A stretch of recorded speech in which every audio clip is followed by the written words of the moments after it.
BUET alumni association of Calgary আয়োজিত এই ওয়ার্কশপে আজকে বিপুল সংখ্যক students, aspiring professionals, new graduates এখানে এসেছেন এবং আমরা এর সাথে 16 ডিপার্টমেন্টসের ইন্ডাস্ট্রি এক্সপার্টসদের পেয়েছি।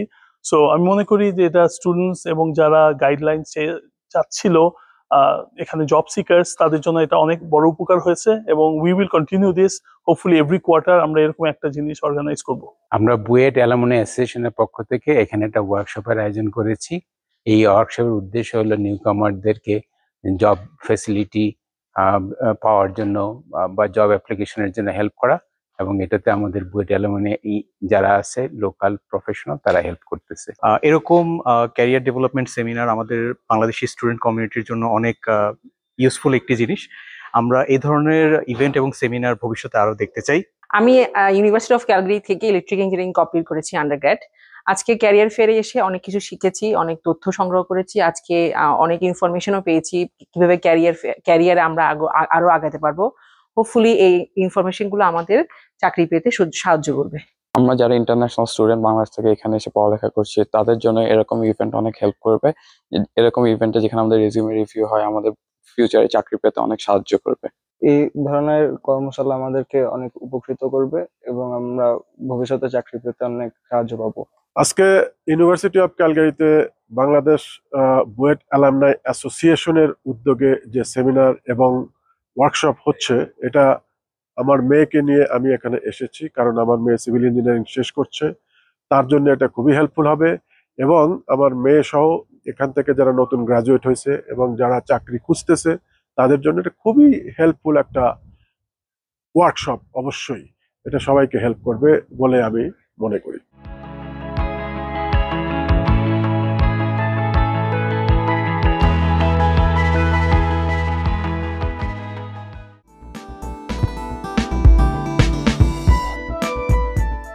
প্রথমে আমাকে এই সুযোগটা দেওয়ার জন্য, আমাকে এই সম্মান দেওয়ার জন্য ধন্যবাদ জানাই। আমি এটা বিশেষ করে বলছি এই কারণে যে বাংলাদেশে আমরা নাম ধাম অনেকের আছে, কিন্তু আমি সত্যিকার অর্থে মনে করি বাংলাদেশের হিরো যদি বলতে হয় তাহলে 3 ধরনের ব্যক্তি রয়েছে। আমাদের দেশের কিষানি, আমাদের দেশের গার্মেন্টস শ্রমিক, আমাদের দেশের প্রবাসী শ্রমিক, এবং প্রবাসে যারা আছেন বিভিন্নভাবে যারা ভূমিকা রাখেন তারা। এদের ত্যাগের কারণে, এদের অবদানের কারণে বাংলাদেশ এখন যেই জায়গায় আছে। অথচ আমরা কিন্তু এই মানুষগুলিকে কাউকেই মূল্যায়ন করিনি, সেরকমভাবে সম্মান দেইনি, তাদের ন্যায্য পাওনা যেটা সেটা কখনো দেইনি, আজও দিচ্ছি না। সেটা বদলাবে আমি আশা করি। আমরা মুক্তিযুদ্ধ করেছিলাম, মুক্তিযুদ্ধে যেই আকাঙ্ক্ষা ছিল তার মধ্যে একটা বড় জিনিস ছিল সমতা থাকবে, সেখানে দুর্নীতি থাকবে না, সেখানে এক ধরনের সহানুভূতিশীল একটা ভিন্ন ধরনের দেশ আমরা পাবো। কিন্তু তার মধ্যে আরেকটা জিনিসও ছিল যেটা গুরুত্বপূর্ণ, সেটা হচ্ছে আমরা পৃথিবীর যে কোনো জায়গায় নিপীড়িত মানুষের পাশে দাঁড়াবো। এবং ফিলিস্তিনের ক্ষেত্রে এটা বিশেষভাবে প্রযোজ্য, কারণ ইতিহাসে এরকম নিপীড়ন আর কেউ কখনো পায়নি। তার সাথে এটাও সত্য যে যে ঔপনিবেশিকতার থেকে আমরা বেরিয়ে এসেছি, সেই ঔপনিবেশিকতাই কিন্তু আজকে ফিলিস্তিনকে এই পর্যায়ে রেখেছে। এবং আমরা যদি সত্যিকার অর্থে ঔপনিবেশিকতার থেকে মুক্তি পেতে চাই, তাহলে এই মুক্তি যদি ফিলিস্তিন না পায় তাহলে সত্যিকার অর্থে আর আন্তর্জাতিকভাবে এই জিনিস কখনো হবে না।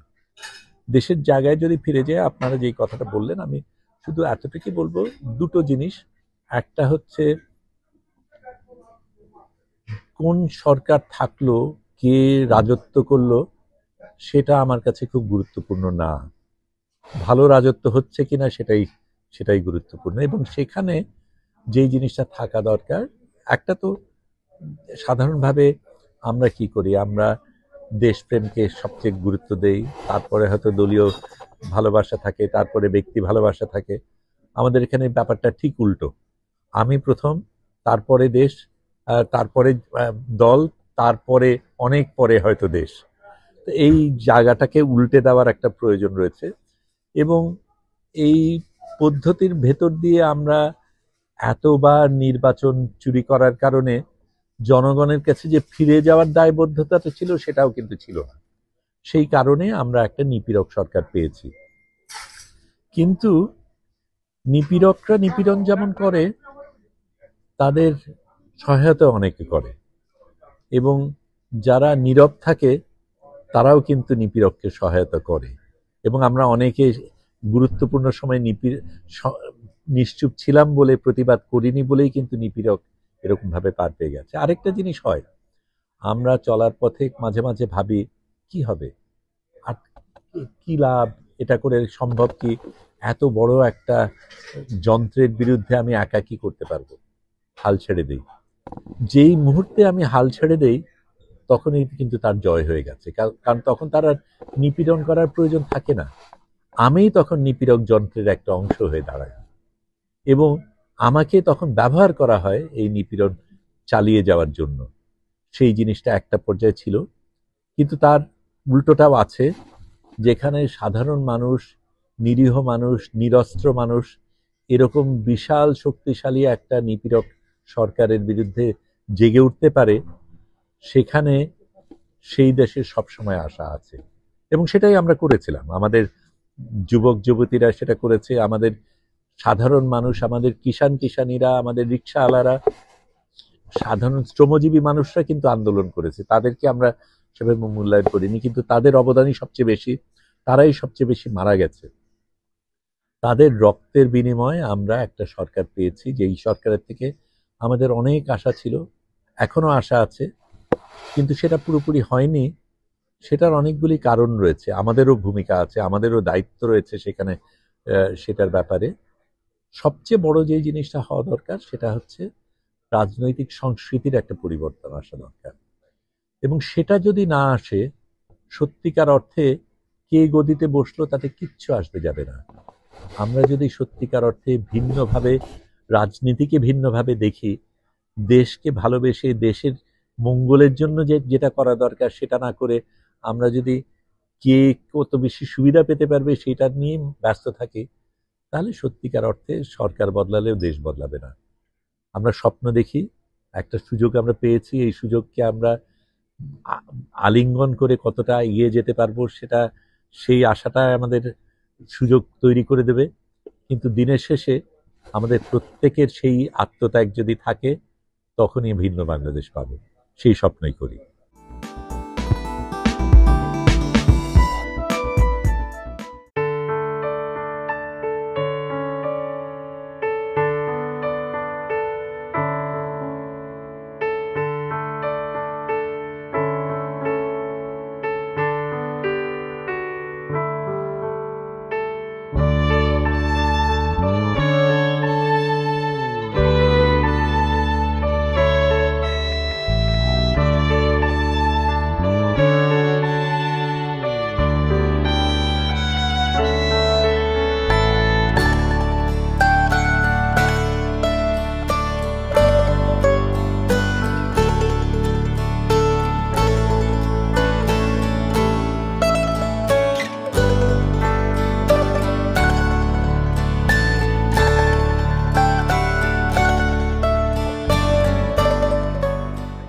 কানাডার মাটিতে জেরিনতাজের আর্ট প্রদর্শনী আজকে সেলেস্টিয়া প্রোডাকশনের উদ্যোগে এখানে অনুষ্ঠিত হয়েছে।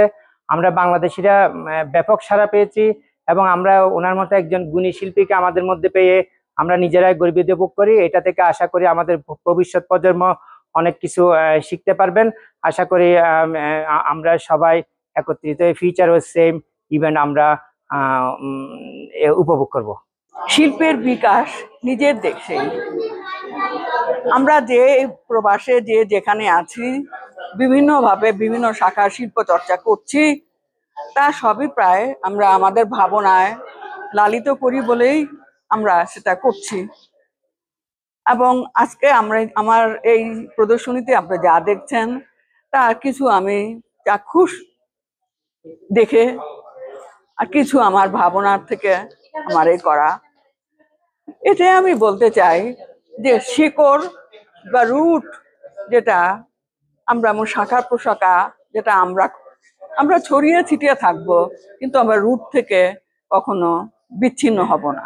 প্রবাস জীবনে এরকম চিত্র প্রদর্শন খুবই উপভোগ্য ছিল, আমি আসতে পেরে খুবই আনন্দিত, এবং জেরিনতাজ চিত্রশিল্পী জেরিনতাজকে আমার পক্ষ থেকে অভিনন্দন এবং ভবিষ্যতে উত্তরোত্তর তার সাফল্য কামনা করছি। প্রতিটি চিত্রই জীবনের কথা বলে। শিল্পী জেরিন তাজ তার এই চিত্রকর্মের মাধ্যমে এটি আজ প্রমাণ করে দিলেন। আমরা তাকে এখানে প্রমোট করতে পেরে ধন্য মনে করছি।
সৌদি আরবে দিন দিন বাড়ছে প্রবাসী বাংলাদেশিদের ব্যবসার প্রসার।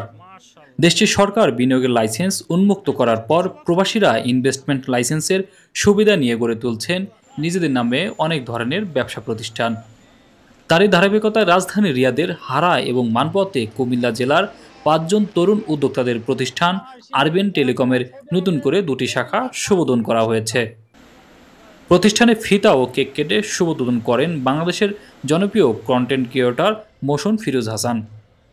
এই সময় উপস্থিত ছিলেন রিয়াদের বিশিষ্ট ব্যবসায়ী সুলতান মিডল ইস্ট কনসালটেন্সির কর্ণধার হৃদয় সুলতান সহ কমিউনিটির বিশিষ্ট ব্যক্তিরা। আরবিএন টেলিকম এই শপ এবং তাদের আরো যে কয়েকটা ব্রাঞ্চ আছে তাদের জন্য শুভকামনা রইল, যাতে তারা খুব ভালো বিজনেস করতে পারে। যার যে পছন্দের মোবাইলটা এটা আন্তরিকতার সাথে, বিশ্বস্ততার সাথে এবং কি সুলভ মূল্যে ওনারা বিক্রি করেন। আপনারা নিঃসন্দেহে যারা আমাদের বাংলাদেশি ভাইরা যারা রিয়াদে আছেন, আপনারা নিঃসন্দেহে এখানে আসবেন। সৌদির বুকে কুমিল্লার এই 5 বন্ধু বিল্লাল, রবিউল, নাজমুল, নিজাম, রনি মিলে প্রতিষ্ঠা করেছেন আরবিএন টেলিকম। প্রতিষ্ঠানটিতে কাজ করছেন বাংলাদেশি, পাকিস্তান ও মিশরের নাগরিক সহ প্রায় 100-এরও অধিক প্রবাসীরা। আজকে আমাদের এই নিয়ে আরবিএন এর 8ম শাখা উদ্বোধন হতে যাচ্ছে। আমাদের বাঙালিদের জন্য প্রধান শাখা হচ্ছে হারা ইশারা জমজমের পাশে। এখানেও যারা মানপুয়াতে আশেপাশে বাঙালিরা আছেন, বাংলাদেশিরা আছেন, আপনারা আমাদের এখানে আসবেন। আমরা আমাদের মধ্যে থেকে যতটুকু সম্ভব আপনাদেরকে ডিসকাউন্ট করার চেষ্টা করব। आज हमारा ओपनिंग हो गया अल्हम्दुलिल्लाह। मनपुआ में हमारा शॉप है इधर जवाल मार्केट में। हमारे पास अल्हम्दुलिल्लाह सब सिम मौजूद है, हर तरह के मोबाइल मौजूद है, आईफोन मौजूद है, एंड्रॉयड मौजूद है और कीपैड का मोबाइल मौजूद है, STC सिम मौजूद है, मोबाइल ई सिम मौजूद है, जो भी है अल्हम्दुलिल्लाह इधर मौजूद है। আরবিএন টেলিকম শুধু ব্যবসায় নয়, এটি প্রবাসীদের এক ধরনের পারিবারিক বন্ধন তৈরি করেছে দেশটির বুকে। প্রতিষ্ঠাতা জানিয়েছেন শীঘ্রই সৌদি আরবের আরও কয়েকটি শহরে নতুন শাখা চালুর পরিকল্পনা রয়েছে তাদের। আলহামদুলিল্লাহ আপনারা দেখছেন যে আমরা গত একটা শোরুম হারা জমজম ইশারাতে আমরা উদ্বোধন করেছিলাম। তার পাশাপাশি আজকে মনফুয়াতে, আজকে 23 তারিখ, আজকে মনফুয়াতে আমরা আমাদের 8 নম্বর এবং 9 নম্বর শোরুম আমরা আজকে উদ্বোধন করলাম। আলহামদুলিল্লাহ, আল্লাহর কাছে শুকরিয়া। প্রবাস জীবনের পরিশ্রমের মধ্যেও স্বপ্ন দেখা বন্ধ করেননি কুমিল্লার এই 5 বন্ধু। তাদের সাফল্য প্রমাণ করে ইচ্ছা থাকলে সীমান্ত কোনো বাধা নয়। শিয়াব শাহিন, চ্যানেল 24, রিয়াদ, সৌদি আরব।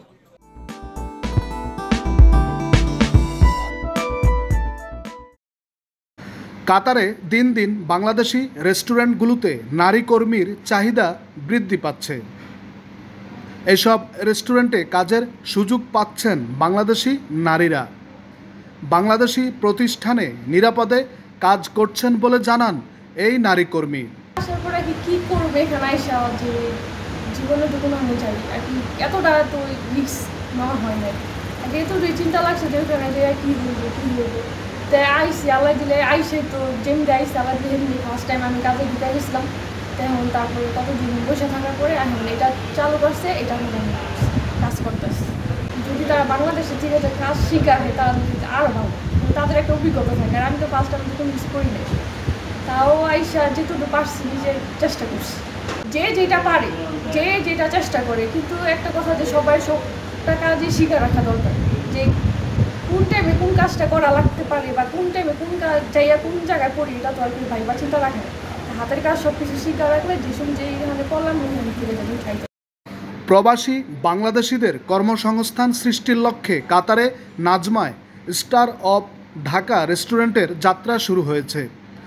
এখানে কাজ করছেন 2 জন বাংলাদেশি নারী কর্মী সহ বেশ কয়েকজন পুরুষ কর্মী। আমি আলহামদুলিল্লাহ কাতারে দীর্ঘ 10 বছর যাবত এই বাংলাদেশি রেস্টুরেন্টের সাথে জড়িত আছি। তো আমি বিভিন্ন সময় অনেক কিছুই আমি দেখেছি, বিভিন্ন বর্তমানে বাংলাদেশ থেকে অনেক লোক আসে, কাজ পায় না, বেকার। আসলে তাদের উদ্দেশ্যে আমি একটা কথা বলতে চাই, বাংলাদেশেও আমাদের অনেক রেস্টুরেন্টের ফ্যাসিলিটিস আছে। তারা যদি অ্যাটলিস্ট বাংলাদেশ থেকে একটু অভিজ্ঞতা নিয়ে কাতারে আসে, একটু এক্সপিরিয়েন্স নিয়ে আসে, তাদের জন্য একটা ভালো একটা সুযোগ তৈরি হবে। কারণ কাতারে আমাদের পর্যাপ্ত পরিমাণে বাংলাদেশ রেস্টুরেন্ট, তারা যদি একটু দেশ থেকে একটু অভিজ্ঞতা শিখে তারপর আসে, তাদের জন্য একটা ভালো ক্যাপাসিটি আমি মনে করি কাতারে অবশ্যই আছে। উদ্যোক্তারা জানান, প্রতিষ্ঠান সম্প্রসারণের মাধ্যমে আগামীতে বাংলাদেশ থেকে আরও দক্ষ শ্রমিক নিয়োগ করবেন। যে আমাদের বাংলাদেশি কর্মী যারা আছে, যারা কর্মস্থলে বেকার সমস্যা বোধ করতেছে এদেশে, আমি তাদেরকে সহযোগিতার জন্য আমি এসব প্রতিষ্ঠানগুলো চালাইতেছি বা আমি চালানোর জন্য চেষ্টা করতেছি। যে শুধু আমি একা বাঁচলে আমার যে ব্যবসা আছে আমি একা যে কোনোভাবে বাঁচতে পারি, কিন্তু আমি চাই আমাদের বাংলাদেশের প্রত্যেকটা বেকার লোক এখানে আইসা যারা কষ্ট পাইতেছে তাদের কর্মস্থল বা কর্মস্থান তৈরি করার জন্যই আজকে আমি এই প্রতিষ্ঠানগুলো চালু করছি। কারণ আমার রিয়েল এস্টেটেতে যে ব্যবসা এত লোকের কোনো প্রয়োজন পড়ে না। তো এখানে যে আজকে আমি চালু করলাম, বাংলাদেশ থেকে আমি 3 মাস থেকে এখানে কাজ করে বা এখানে করে আমি যাচাই বাছাই করে যে কারিগরগুলো নিছি, এক একটা কারিগর দক্ষ। বাংলাদেশ থেকে আমি লোক লাগাইয়া বড় বড় রেস্টুরেন্ট থেকে যাচাই করে 1 থেকে 1.5 লক্ষ টাকা বেতন দিয়ে বাংলাদেশ থেকে এমন বাবুর্চি আছে আমার এখানে, তাকে 2 মাসের টাকা অগ্রিম তাকে পে করার পরে সে পাসপোর্টটা আমাকে দিয়েছে। রেস্টুরেন্টটি 24 ঘন্টা খোলা থাকার পাশাপাশি রয়েছে মনোরম পরিবেশে বাংলাদেশি সকল খাবারের নানা আয়োজন। এছাড়াও রয়েছে আন্তর্জাতিক মানের উন্নত খাবার। কাজী শামীম, চ্যানেল 24, কাতার।